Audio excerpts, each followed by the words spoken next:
natin yan. Ay, yung pang kabila. Yung sa diesel na, nakalimutan. Oo. Ito yung sa diesel tank. I-check natin yan. Bubuksan natin ito. Titingnan natin yung loob dito. Tinataas natin yan dito. Tatanggalin natin yan. Tapos nandito yung langis.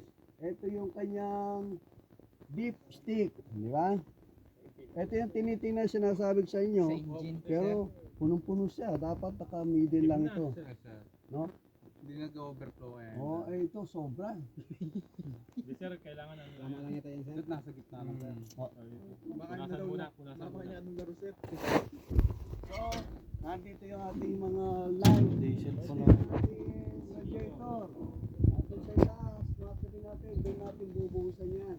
Hindi ko lang kung may takip. Ito yung ating niya, sir. Yes sir, nakano eh. Nakadikit eh. Nakadikit, tumatama. Ayan, ito pa. Ayun din oh. Pero madumi din, no? Laga. Meron na, sir, eh. Meron ng ecosystem, eh. Parang may amag na. Ang sarili lang yung system.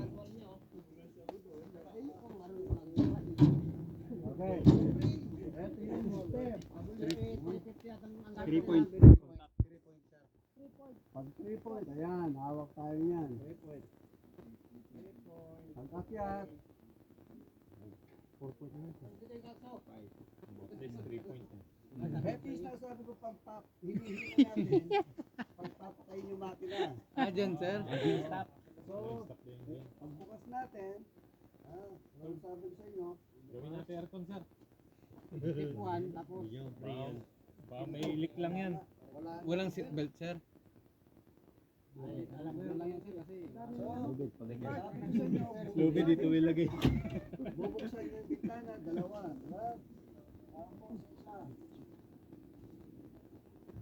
Testing sir, testing. Ngayon, pag binuksan nyo, Sabi na. Wala yung seatbelt. Hindi ka pwede lagyan ng seatbelt yan, sir. lagyan ng kwan, tali. Para safety. Ngayon, isa-isa na kayo magpapandar ngayon. Sige sir. Okay? Pumwesto kayo doon para mabilisan lang tayo. Ay, ito, di pa natin Huwag kayong- bubuksan. Huwag kayo pumisto sa likod. Nandito- Ba't may, ano sir, may lata?